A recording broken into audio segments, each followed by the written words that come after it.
So basically, for those who are from Penang, the colloquial term for Mahindarama is actually Guleng Hut, right? Which means milk Buddha.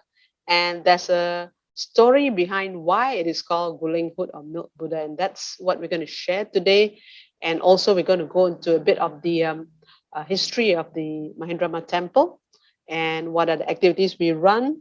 So stay with me. I'll walk you through the details. So this is a popular picture that you see when people talk about Mahindarama, by the way. And this is actually the main shrine. And we'll also discuss this in the presentation in a while, right? So basically, this is what the temple looks like now. I will also go through with you what we started with and when we started and who were the chief monks responsible for the various success stories and milestones that we had. The first highlight that I want to call out here is we are now more than 100 years old. So you can see established in 1918, right? So about close to 3 years ago, we celebrated the centennial, the 100 years of Mahindarama. And we've had several chief monks during this whole period of the 100 plus years, right?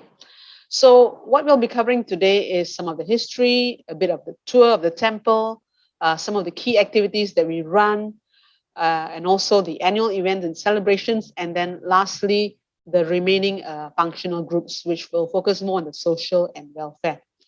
So what you can see here, as I'm showing you this entry point into Mahindarama is having a architecture which is common in a typical Sri Lanka temple, especially if you notice the white triangular structure along the fencing, right? It's quite common in a Sri Lanka temple, right? And also several Sri Lankan temples, you'll also notice this three tiers and also the Dhamma chakra, right? So that's just to give you a brief overview, okay?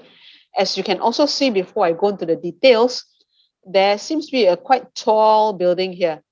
And why I say tall is because this is just single story. Yeah? So the roof is that high. And this is back when we started. Okay. So it's not a new structure. It has been like this back when we started. And when you see the black and white picture in a while, you will see the similarity, right? And this Chetia has also been there for a long time. There are some things that have changed, and I'll go through with you that shortly. Also, before I go into the details, one key call out that I want to share with you is this road where you see this fencing, that is where it's called Kampa Road. But we're actually honored to have the road on the other side, where I'll show you the map shortly, named after one of our former chief monk, right? The late Venerable K. Gunaratana. So that's the basic overview as we go into the detail.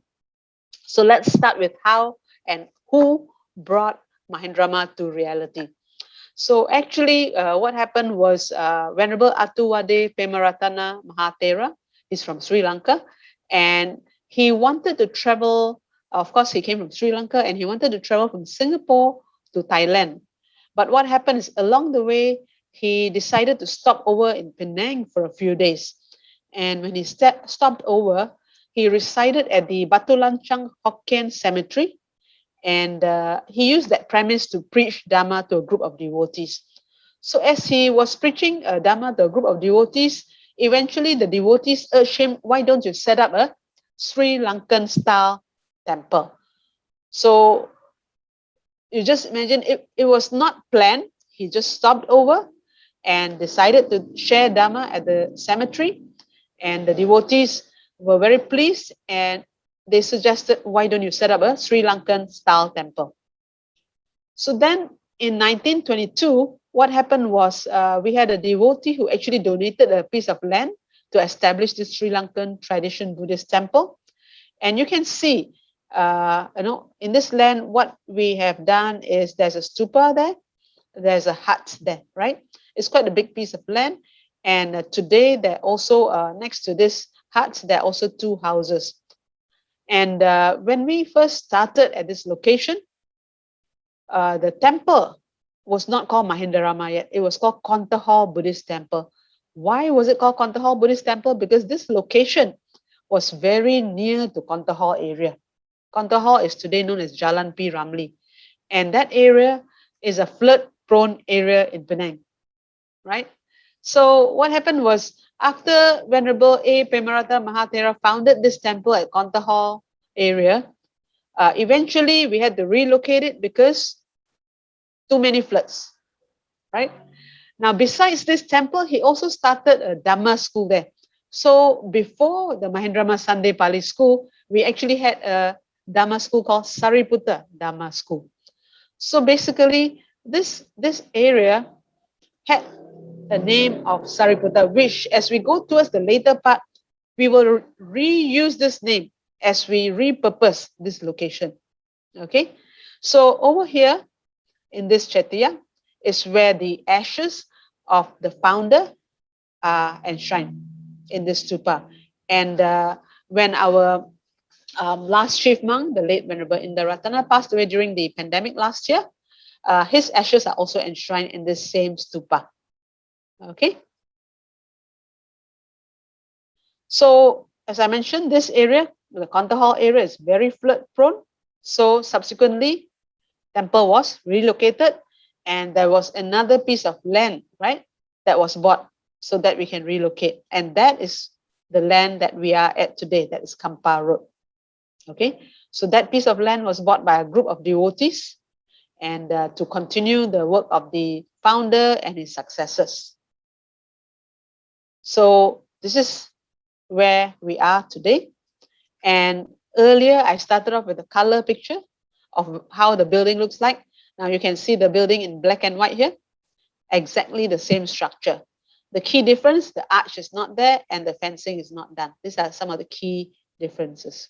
Also, you'll notice this front portion of below the Chettiya, this front portion is an open area, but today it is already enclosed area with aircon, and the Buddha relics are there. So we'll be also going through that in a while. So this portion that I'm highlighting here is also shown in a different view over here.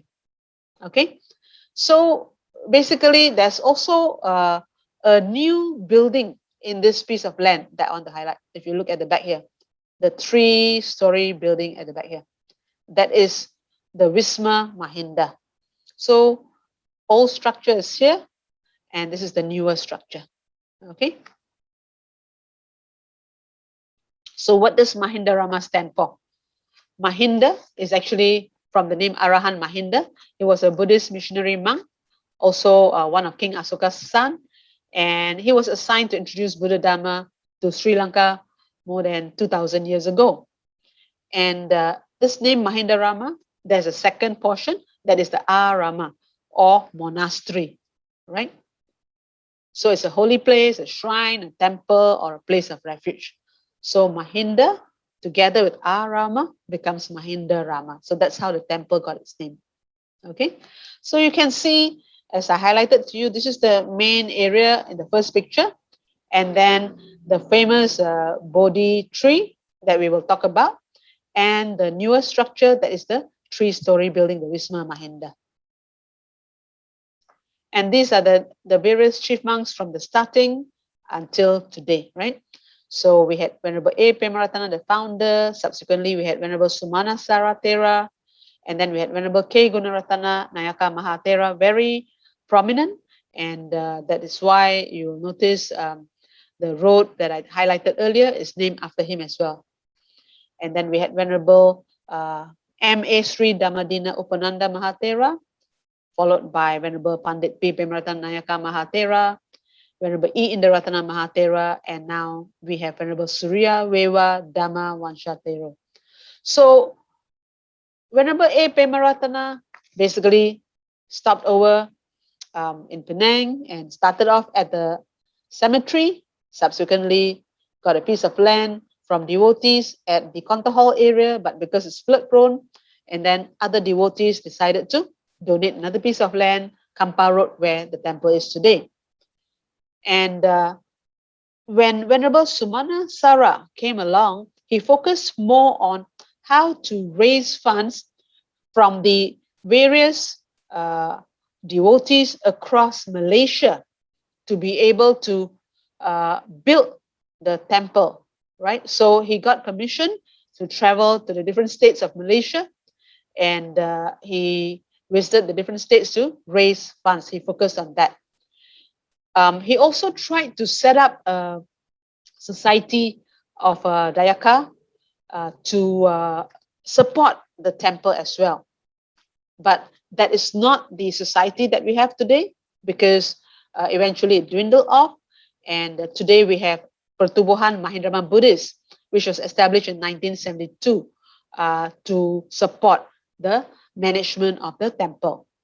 When Venerable K. Gunaratana came along, he focused on various things, including making Wesak as a national holiday in Malaysia. You'll notice as I go along, the library that is named after him, the dining hall where the Sangha Dana is held is also named after him. And then we had Venerable Upananda, and during that time, we also set up the bell tower.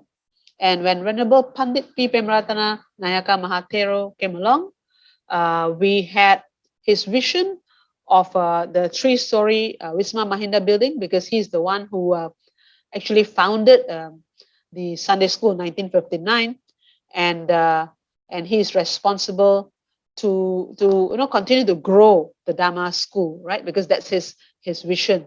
So he wanted to make sure in future, when the Sunday school grows, the space is enough to accommodate the students, and hence during his time, the Wisma Mahinda was a project. Okay, and then when Venerable E. Indaratana Mahatero came along, he focused more on the social welfare functional units that I will touch on shortly. All right. Okay, so this is the structure around the temple. So this is the Sima Hall, where I told you actually it's just one level, it's not 2 floors. And then this is the stupa, and we have the Buddha relics inside here. And in between here, we have the Dhamma Sala, or the lecture hall, where we have various activities like blood donation, etc.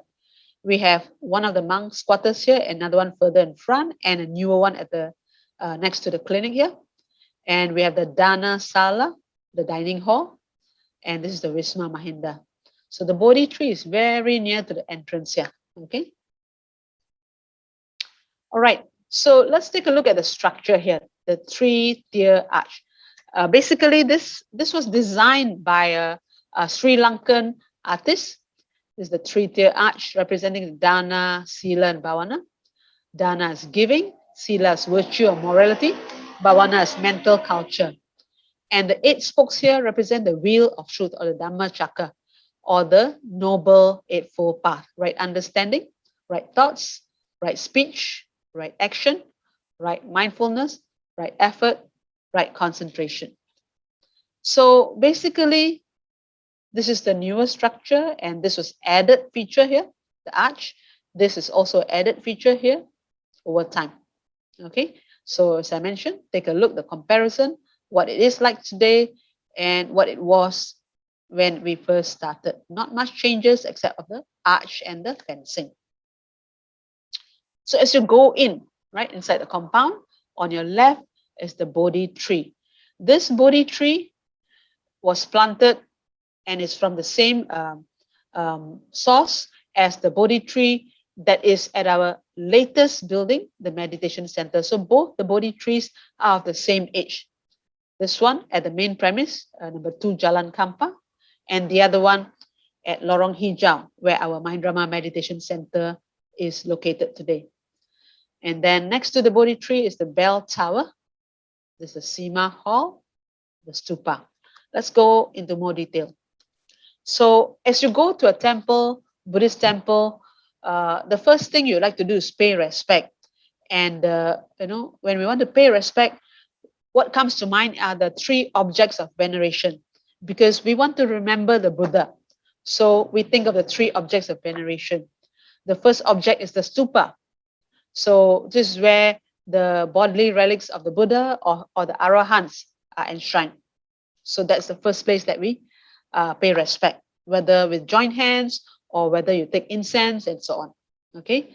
Today we have the Buddha's relics actually enshrined inside here.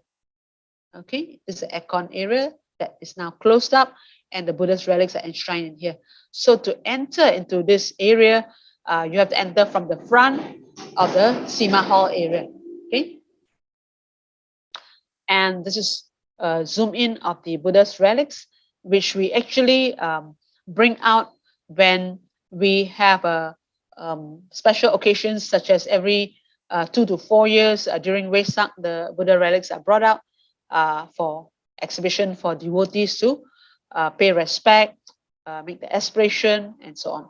These Buddha relics are 2 bone fragments that are actually were given to our late chief monk, Reverend E. Indaratana, and they were given by the chief priest of the Sravasti temple in India. So these relics are actually enclosed in this structure here. All right.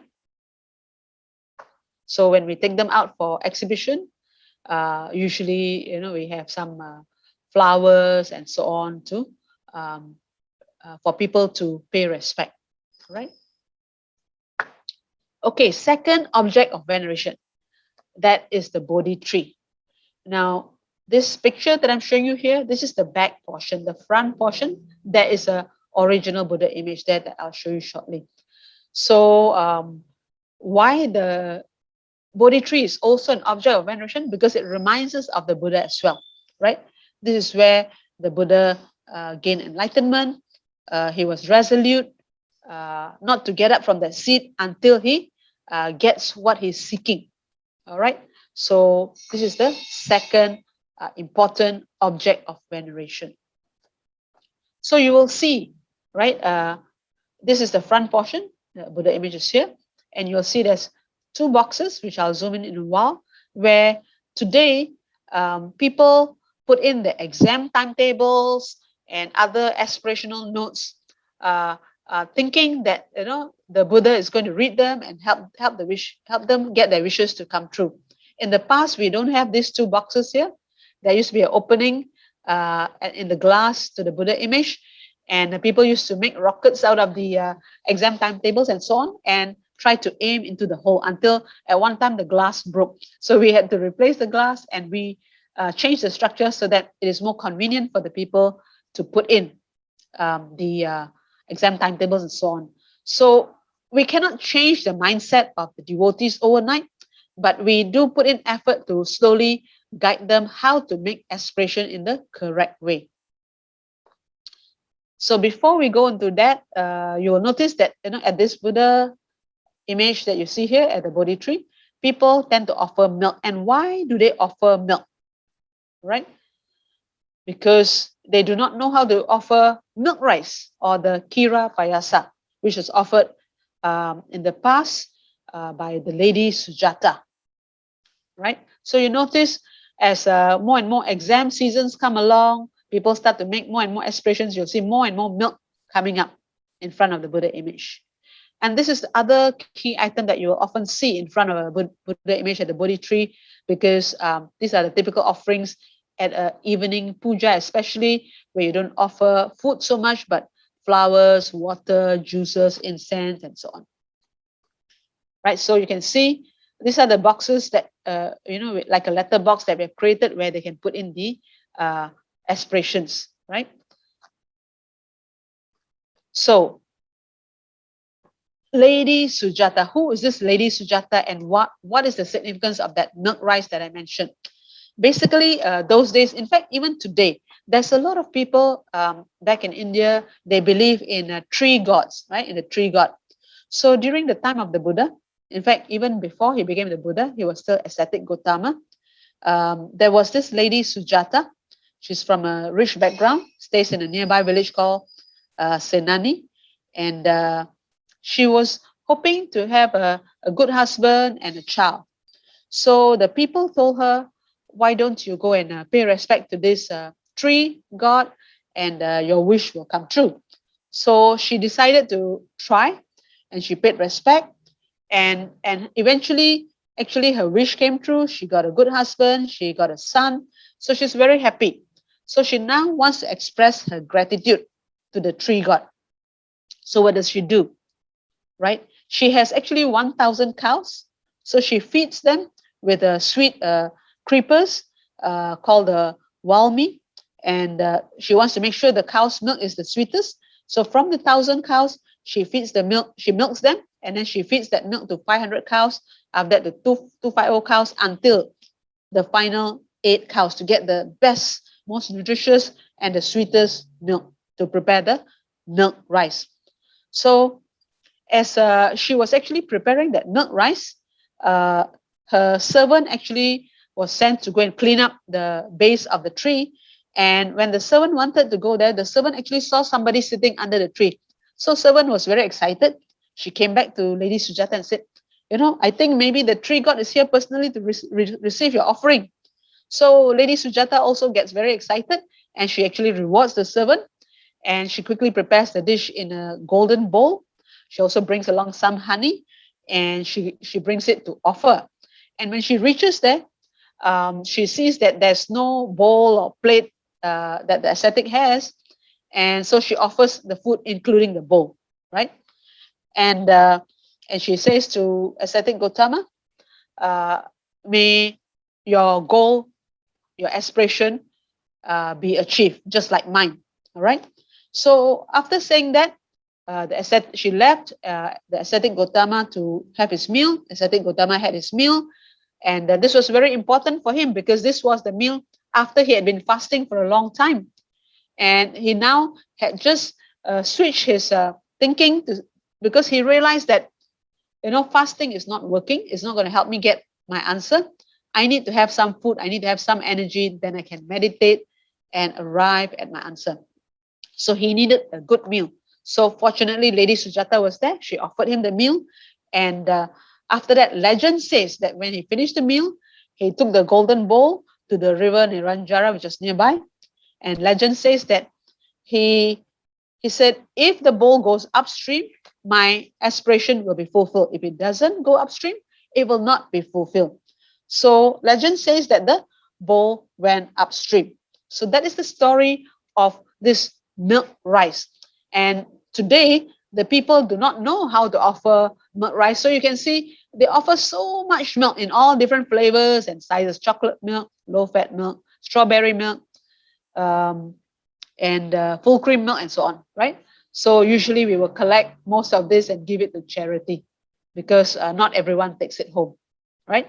So you can see during the exam blessings, they bring in so much milk and offer the Bodhi tree area. And even during the puja, we've got full crowds at the shrine hall. And so we take the opportunity to slowly guide them how to make the aspiration correctly. So we guide them how to first be able to write down what is the aspiration they have in mind, and guide them that so that they don't start to believe that there's a tree god, but how to be more determined and focused to help themselves. So this is the Bodhi tree. Next to the Bodhi tree is the bell tower. Now this bell tower stands at 40 feet tall. It actually holds a bell which is 250 pounds. And this bell is a brass bell that was donated by the government of Sri Lanka. At that time, in August 1970, when this bell tower was constructed, it was said to be the tallest bell tower in Malaysia. Now, as we go from the Bodhi tree area past the bell tower, we will slowly reach the shrine hall. Okay, so this is the view from the front of the shrine hall facing the Bodhi Pakara. So outside the shrine hall, there are these 3 structures. This is to allow offering of incense and lights. This is to make sure that the painting in the shrine hall don't get impacted by the burning of the incense and also the oil lighting too much. So this is the main shrine where you see the 4 meditative postures, right? The sitting, the standing, the walking, and the reclining, all right? And you also see like Sangha and also Devas all around, right? And I'll go through a little bit more detail shortly. All right. Now, this hall is today also a Sima hall, where it is a place that we can actually celebrate the Katina, the Sangha can do the Patimokkha and so on. So that upgrading to a Sima hall happened during the late Pema Ratana's time, and we invited monks from Sri Lanka and Thailand to perform the several days chanting in the hall. And to mark that this is now a Sima hall, there are Sima stones at 4 corners that are visible. Another 4 Sima stones are buried in the 4 sides of the steps, and the number 9 is buried in the middle inside the shrine hall. So this is actually today a Sima hall. This is the ceiling of the Sima hall, where you see the Dhamma chakra and the wall paintings, as I mentioned. Actually, you see the devas and the sangha, right?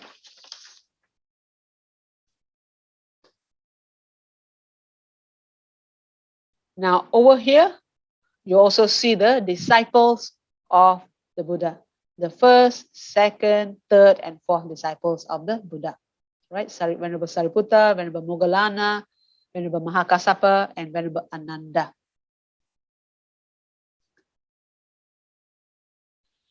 And you also see the Chatu Maharajika at the 4 corners, or the 4 guardian kings of the heaven and earth at the 4 corners. And this portion here is the Makara Torana. So this is like the dragon with the elephant head. This is to resemble that if you don't do good, you will end up, it's just like in a simple words, we'll say, like for children, we'll say, if you don't do good, you may end up in hell. So this kind of like depicting that if you don't do good, you will not end up with a good rebirth. Okay? But if you do good, you can be a deva and so on, or a human being, right? And not in the lower plane of existence. So this is the Makara Torana, the dragon's arch. And this is the sides of the Sima hall, or the main shrine. And actually these sides will link back as a U shape at the back, right? So this actually is showing where the ascetic Gautama, he was striving for Buddhahood, and it began 24 Buddha cycles ago, back during the time of Dipankara Buddha, when he was called Sumedha. So apparently, actually, he was left with huge treasures after his parents passed away, but this is not what he wanted.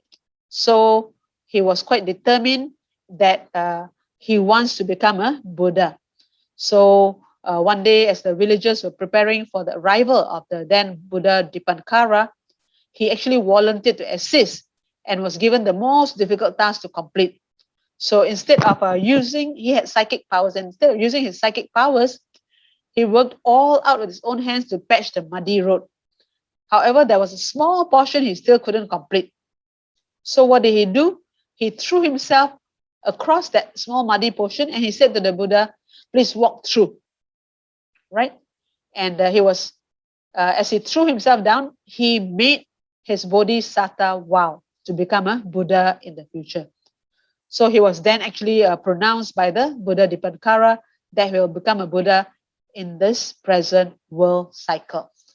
So let me show you, this is what he did, right? He put himself across that remaining muddy portion, and he said to Buddha Dipankara, please just walk across here. Okay, and that is where he made his vow, right? So as I mentioned to you, the 24 Buddha area is connected as a U shape, and at the back portion of it is depicting the Mahaparinibbana of the Buddha. So you see the twin sal trees here as well. And you see Purana Dipankara Buddha here. And moving on from the shrine hall, the next building is the Dhammasala, or the lecture hall. So it's actually very much a multi-purpose hall, right? We have our Dhamma talks, our Dhamma sermons here. Exhibitions are also held here. Workshops are also held here. The all-night chanting is also held here. And the blood donation is also held here. So very much a multi-purpose hall. Also single story. And then just opposite that lecture hall, we have our Mahindarama Dhamma Publication Books and Media Center, which was set up by the late Venerable E. Indaratana Mahathero. in 2002. And so you see inside that place, which is just outside the lecture hall, there are shelves with books and CDs, and it's a self-service place without any staff requiring to be there. So devotees can go in there, select the free books and CDs, which are all Mahindarama publications, and they can just take them at their own free will during the opening hours of the temple. Also to highlight here, there was an album of Pali devotional chanting and hymns that was professionally produced during the early time when the Dhamma publication center was established. And this set of CDs is very popular, and we usually supply them to even to as far as Brickfields and other locations, because this is a very popular set of CDs with the chanting of the Buddha Puja and the other suttas and the stanzas. Okay, next to this Mahindarama Dhamma Publication Center, which is just outside the Dhamma Sala, are the Sala trees. So this is what Sala trees actually look like, the real Sala trees, in case if you haven't seen before. And this is the flower. And so the Sala trees are at the side here. And then if you go forward, this is the first monk's quarters here. And this is the second monk's quarters. And there's a third one at the back. Third one is mainly used for visiting monks. The first and second is mainly for the resident monks. So the first monk's quarters here, as you go in, quite often devotees will usually go in to get blessing, get the tangkai, the holy string to tie. And next to this portion of the monk's quarters one is the chief monk's office. Next to the monk's quarters comes the Dana Sala, where we offer food to the monks. So as I mentioned earlier, this Dana Sala is actually also named after the late K. Gunaratana Mahathera, one of the chief monks of Mahindarama. So this is a typical setup for the monks to have their lunch dana. This is a wet kitchen at the back. There's a dry kitchen. And before the pandemic, we set up food for public and we distribute outside the dining hall for the public and the devotees and the helpers to get their meals. So usually we have a breakfast dana. We also have a lunch dana. Breakfast dana, devotees will usually bring in the food by 6. And then there's a Buddha Puja, Bodhi Puja at about 6:30. And also respecting the past chief monks, where you can see in the dining hall, we have their pictures. And then some chanting, blessing, transference of merits before the breakfast. So breakfast starts at about 7 and ends by about 7:15 to 7:30. And then lunch dana, very similar. Devotees will start to bring in their food at about 9. And we organize it. And then by 11:15, there's a Buddha Puja in the shrine hall. Then there's a offering of food followed by blessings. And then the monks have their lunch dana. So you'll see in the main shrine, we also offer a set of the food before the lunch dana. This is the bowl here of rice, and the small portions of the food that is being offered is also offered in front of the past chief monks here. Next to the Dana Hall, we have the 3-story building. That's the Wisma Mahinda. And at the base, at the ground floor here, we have the library, the K. Gunaratana Memorial Library. First floor is we have the classrooms, and second floor is where we have the hall, which is named after the founder of our Mahindarama Buddhist Temple, A. Premaratana. So this is the library, and this has a mezzanine floor. So this has just been renovated. So you can see we have put in some new shelves and we've re-cataloged the books. We also have a children's section, and we have the Tripitaka also here. And this place is where we sometimes also allocate in case when we have meditation retreats like by Achan Brahm and so on. So the interview sessions also happen here. Right? So these are the books. This is the new reception counter. These are also free distribution books, but these are non-Mahindarama free distribution books. Yeah. And this is the hall. So you'll see the hall is a bit unique. We have the stained glass, which is something that you typically may see in a church. But when this building was designed, we had a lot of our volunteers who worked together with the different ideas and voluntary service from architectural, engineering, and so on.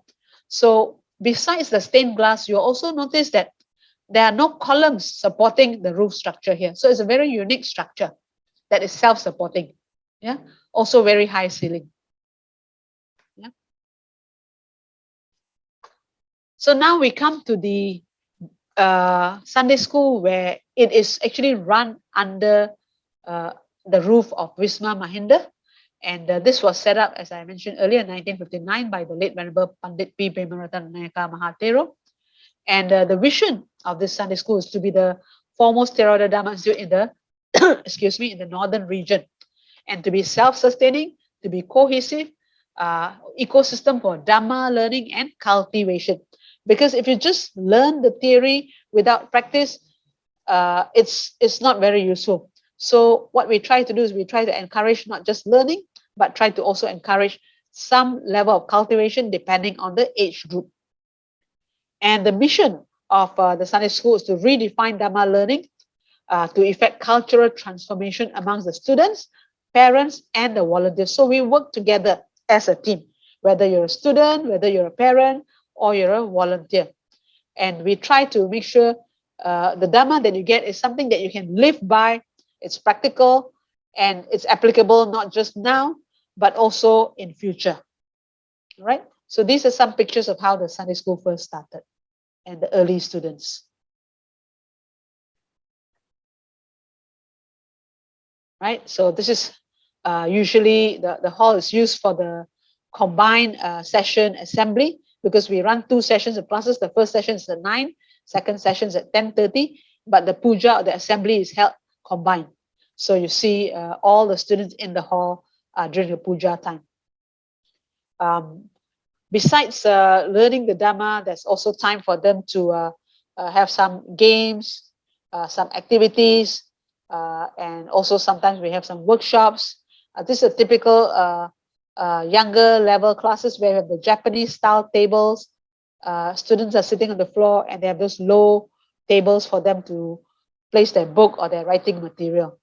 And this is showing that there are some performances that they involve in where we have some talent time and concert to get them involved.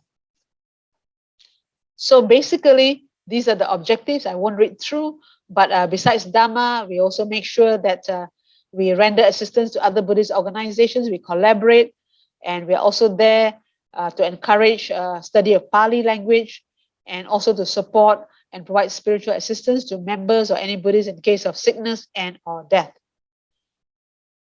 So over here, there's some pictures. For example, the first one, this is where we run the Malaysian Buddhist Examination Syndicate on 31st August. And these are some other activities that we run. This is a Chinese New Year staff party that we have. And also, these are where we have some awards ceremonies during the prize giving day. And we also get students involved in some practical activities like going to the market. We give them some pocket money and we accompany them to the wet market. So they buy the ingredients, they come back, they prepare whatever they plan to prepare to offer for Dana. So this is where you can see them in a wet market buying fruits or whatever other ingredients they believe they can buy and prepare in time for the Dana for the day. So this is to give them some living skills at the same time to do some Dana. We also have our students involved in a lot of hymn singing, talent time, and so on. So in the early days, we have a group called GBs under Brother Mano Chiang and the team. This is still ongoing. While meanwhile, we also have started another generation where we launched the concert Shower Petals 1, 2, and 3, where under Brother Leonard Tan, we have composing of new hymns, and also getting the students and parents and teachers to participate in a concert for public to attend. So we had this for 3 times during the Vesak season mainly, right? And we have given out the albums free. In fact, there was one of the songs which was quite popular from here, that was spin-off also by the group in Malacca under Brother Cedric Tan, the story of Donna. So they recorded that song as well, and so that has been extracted from one of the early shower petals. Also, you will see here we have other activities that we run. For example, the naming ceremony. All right, we have a Buddhist naming ceremony as well that we conducted, besides some of the other activities that I mentioned earlier. And we also get our students to participate in some of the other activities such as field trips, talent time, camps, also Dhamma talk for teenagers. We try to bring the teenagers closer to the members of the Sangha, whether they are monks or nuns. And for the Sunday school, we also try to make it as fun as possible. So for the teachers, we have the DVD on loan, Buddhist movies, animation movies, so that they can, have a movie day for the students. So Sunday school is more fun today versus in the early days where it was a teacher teaching and student listening, right? So a lot more activities happening and a lot more projects and workshops as well. External activities as well. So for some of the staff, for example, we also host other temple monks, like in the northern region with the Nandaka, Bukit Mutajam, monks and doctors. So we hosted them because they also wanted to come and see how to set up their health center, their library, and their old folks home. So they knew that we had some of this, so they wanted to come and learn. So we hosted them and guided them. We also hosted the Nalanda KL group for a dialogue and lunch, because it's always good to learn from each other. So we always welcome sharing. We also had some of our participants participating in the Buddhist Leaders Summit in Kuala Lumpur, and also in the National Biennial Convention, also in the National Camp for Dhamma School Teachers, in the Wachana, and various other events. Also, one of the popular one that we usually play an active role is the Penang State Wesak celebration, where we usually participate, whether as performers or help to set up the exhibition from the Theravada perspective. Now, in terms of the other activities, we have various other activities such as the puja service, dana, uposatha, 8 preceptors days, meditation classes, meditation retreat, and also novitiate programs. So let's take a look. This is the typical puja setup. So this is the main shrine, and you can see the devotees sitting in this shrine hall. Not very big, so sometimes there's not enough space during occasions. We also have devotees sitting outside the shrine hall. Yeah. So typically on a Sunday about 9:15, the puja is held here, and also on a new moon and full moon days. Now, when we have a dana, there are offerings prepared for the Sangha dana, where you can see in front of the pictures of the past chief monks, which are in the dana hall that I shared with you earlier. So these are the typical offerings that are shared, a portion of whatever devotees have brought, which is going to be shared on the main table. A small portion also put here. Similarly, a similar set is also prepared, and it is placed at the main shrine in front of the Buddha image. So you will see before the lunch dana, there's a little procession of those who are offering the dana for the day.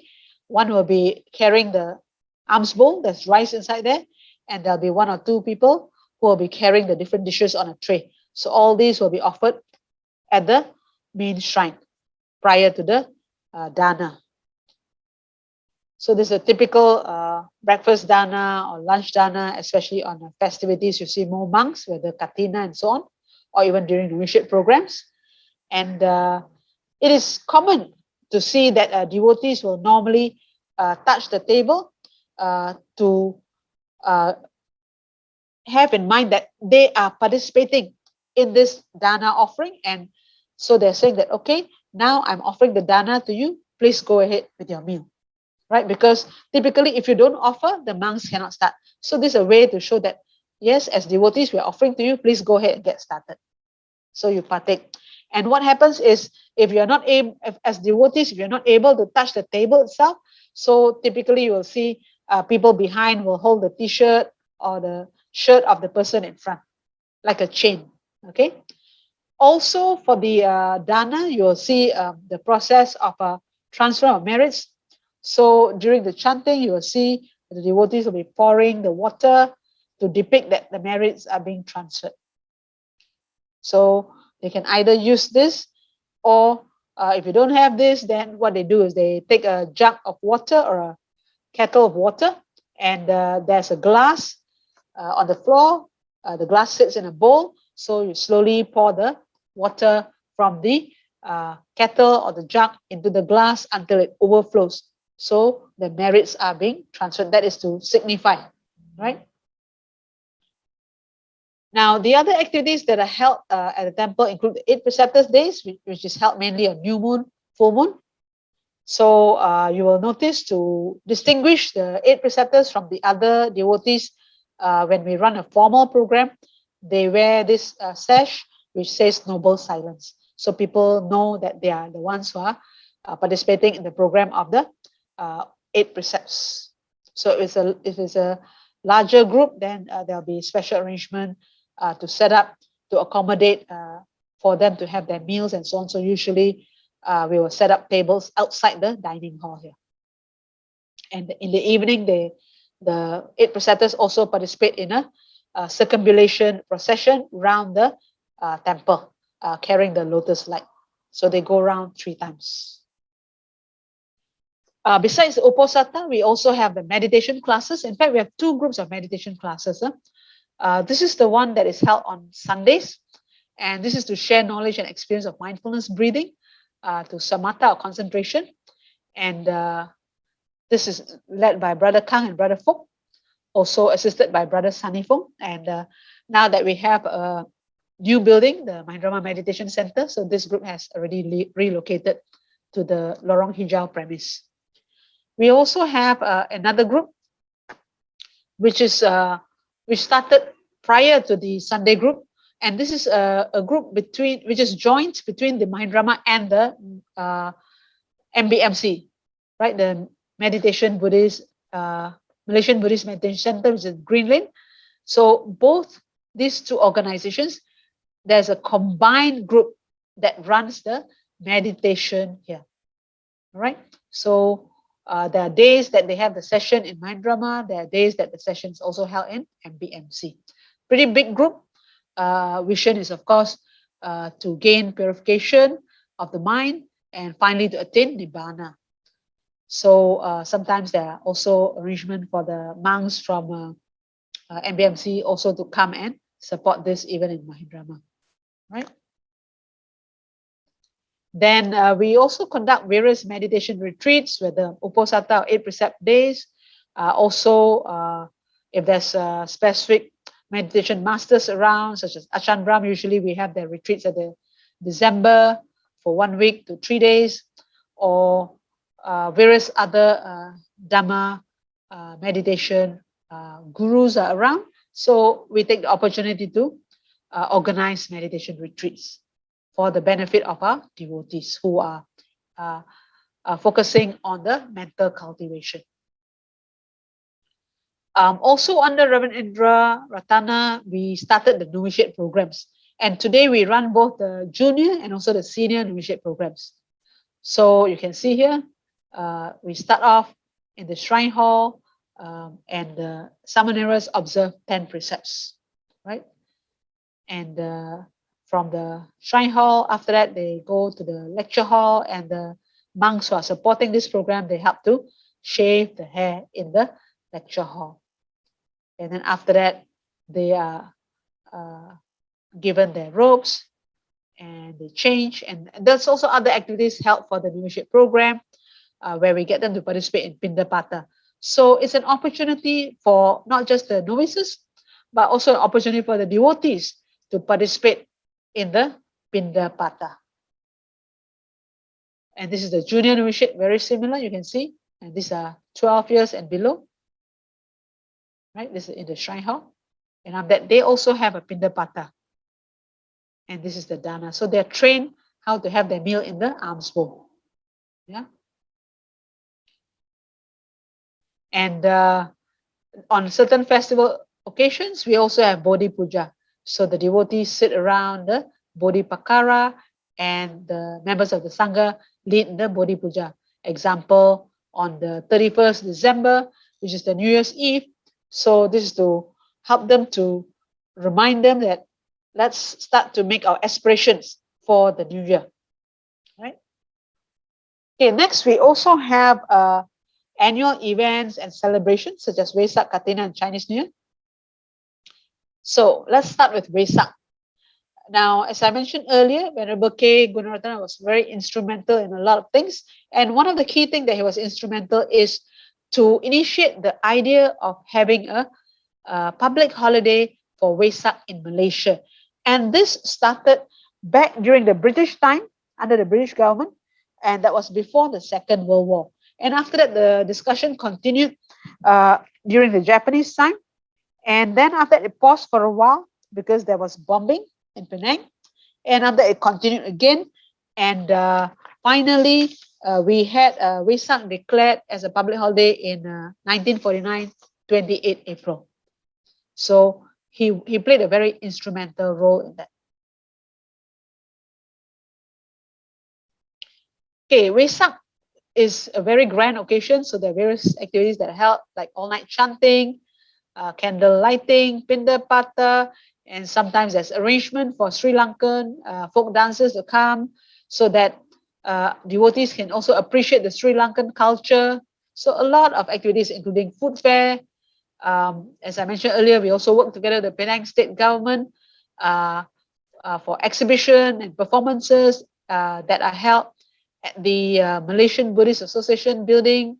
So various activities are held. Sangika Dana as well, jumble sales.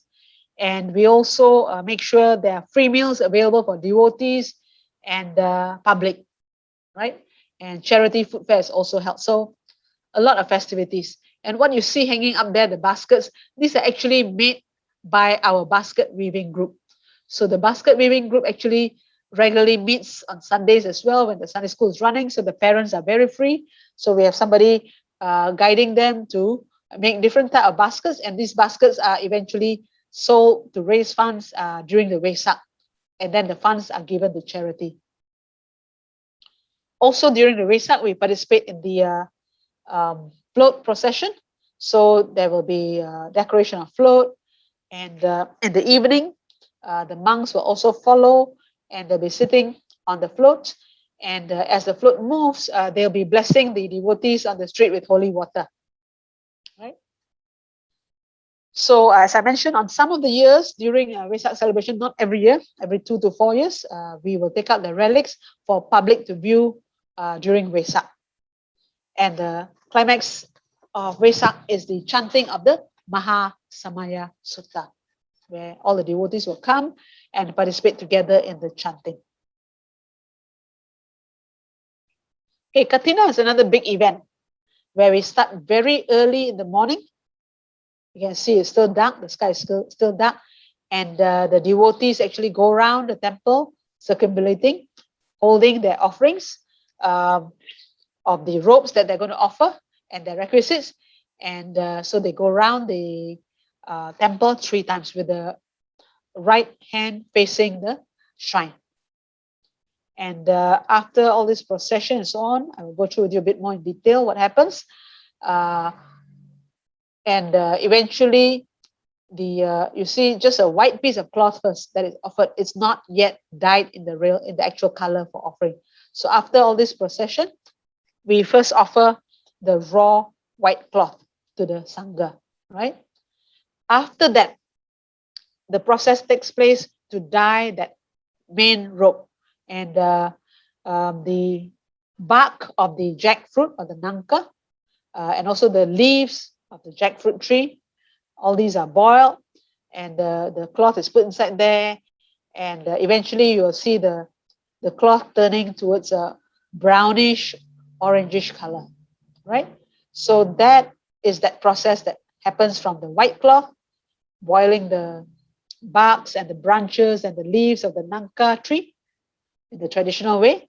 And then that color gets onto the main robe here, right? So after that, you see they're cleaning up the main robe.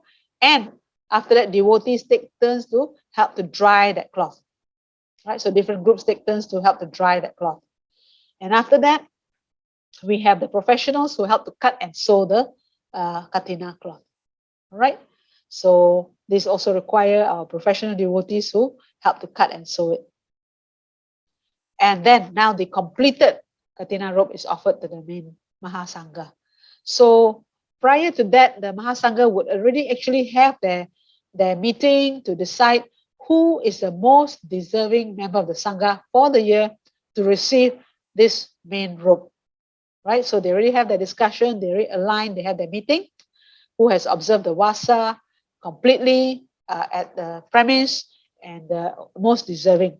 So once that's decided, then this ceremony happens, right, where the two senior monks will recite the chants to say that, okay, we are now going to offer this main robe to this recipient. Main recipient will receive and acknowledge after that.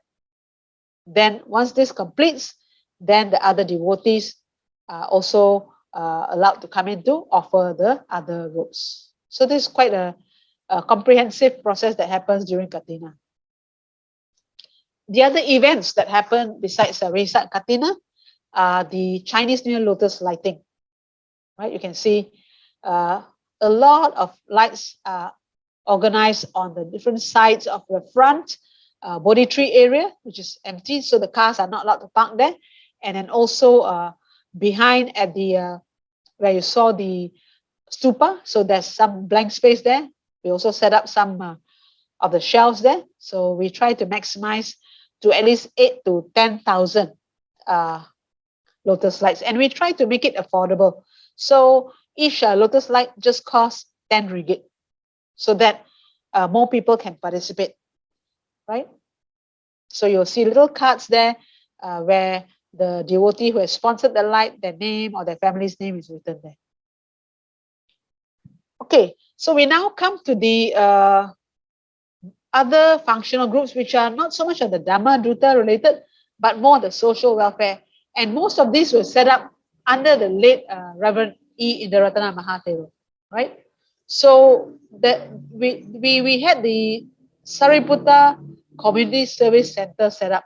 So remember I told you that the concert hall area was revived later. So now you will see that, right? So we come back to that same location.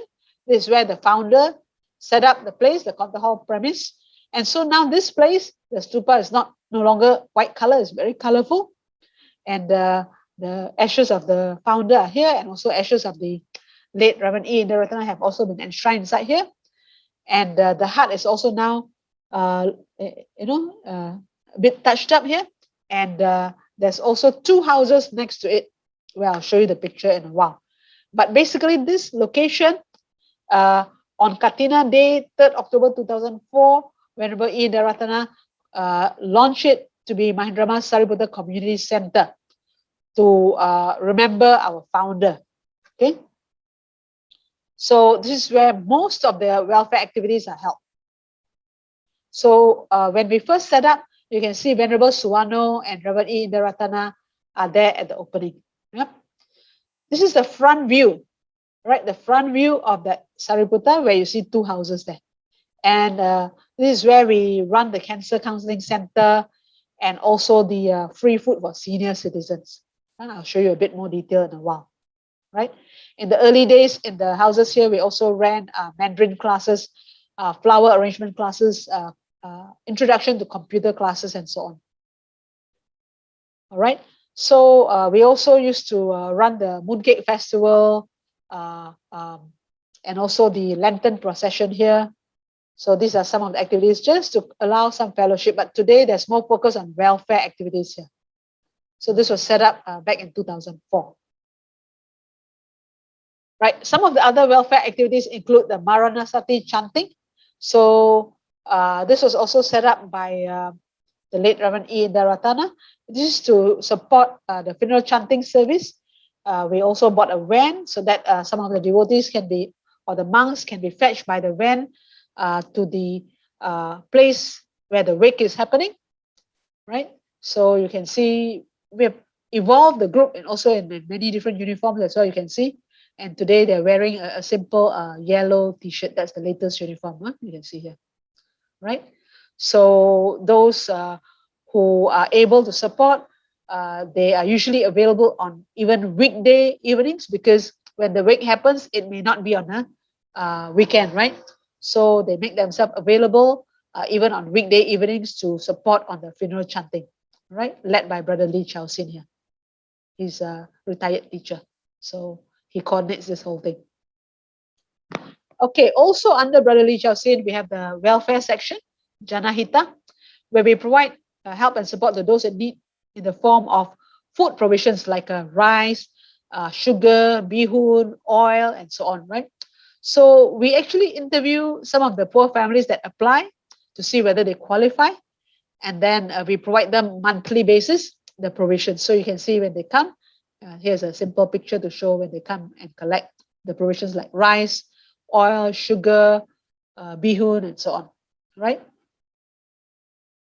And also you can see sometimes there's a bigger event to give out these provisions to the orphanages, old folks home, etc. Next is the Amata Free Medical and Diabetic Center. This was also set up by the late Venerable E. Indaratana. This was set up in 1996.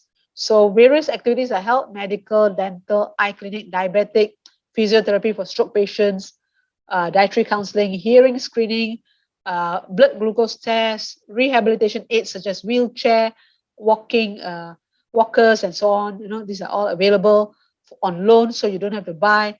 There's also Qigong therapy, origin point therapy, foot spa, cupping, electronic acupuncture, and every quarterly we also have the blood donation campaign, health camp, and so on. So some of this came up and are run by different functional groups today, because in the past Sunday school used to run whether welfare, blood donation, and so on. But as the organization grew, so that we have more focus groups to also grow and focus on these areas. So this is a typical medical clinic. The doctor checking the patient. This is the dental clinic, and this is the eye clinic.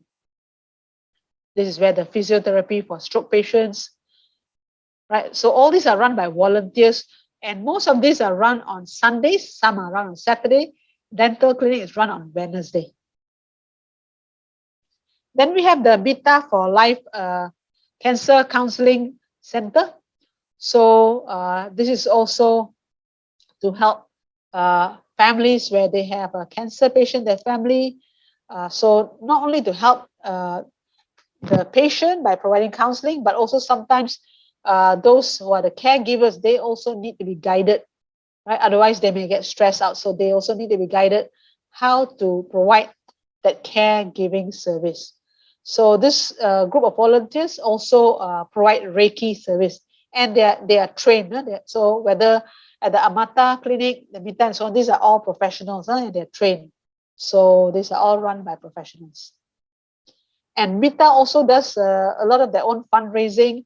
So they do patchwork and all sorts of things, and they participate in various food and fun fairs to help to self-sustain. Then the newer group of the welfare team was set up in 2016, also by Venerable E. Indaratana. This is the Bojana kitchen. Bojana means food. So this was mainly to support the senior citizens who are needy. So every Thursday evening, those who had applied and qualified, they will come over to Sariputta, and they will be given a packed meal to take back.